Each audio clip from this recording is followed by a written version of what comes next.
আসসালামু আলাইকুম। আপনাদের মাঝে নতুন আরেকটা ভিডিও নিয়ে আসলাম। দেখতে পাচ্ছেন একটা স্ট্যান্ড ফ্যান। এটা আমরা আসলে কয়েল বেঁধেছি। দেখতে পাচ্ছেন কয়েলটা নতুন করে বেঁধেছি।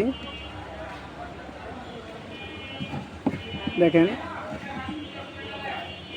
আসলে এটা বোঝার মতন কোনো অপশন নাই যে আসলে এটা কয়েল বাঁধা হয়েছে। দেখেন, আলহামদুলিল্লাহ, আল্লাহর রহমতে খুবই সুন্দর হয়েছে কয়েলটা, খুবই সুন্দর। দেখেন,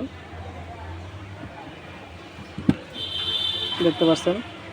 আমাদের ভিডিওটা যে দেখেন চ্যানেলটা সাবস্ক্রাইব করবেন, প্রত্যেকটা ভিডিওতে একটা করে লাইক দিবেন এবং ভিডিওটা শেয়ার করে দিবেন, অন্যকে দেখার সুযোগ করে দেবেন। যে কোনো কাজের জন্য স্ট্যান্ড ফ্যান, সিলিং ফ্যান, ইলেকট্রিকের যে কোনো কাজের জন্য শুভ ইলেকট্রিকের নাম্বার দেওয়া আছে, এখানে যোগাযোগ করবেন আমাদের সাথে যে কোনো কাজের জন্য। দেখতে থাকেন আপনারা। আসলে পুরোটা কমপ্লিট হয়ে গেছে। আমি সময়ের জন্য পারিনি আপনাদের মাঝে ভিডিওটা দেওয়ার জন্য, কারণ অনেক ব্যস্ত ছিলাম, একা একা ভিডিও করাটাও যায় না, এর জন্য আসলে দিতে পারিনি। পুরোটা কমপ্লিট করে আপনাদের মাঝে ভিডিওটা নিয়ে আসলাম। দেখে আমাদের ভিডিওটা যেই দেখেন চ্যানেলটা সাবস্ক্রাইব করবেন, শেয়ার করবেন, প্রত্যেকটা ভিডিওতে একটা করে লাইক দিবেন, যে কোনো কাজের জন্য আমাদের সাথে যোগাযোগ করবেন।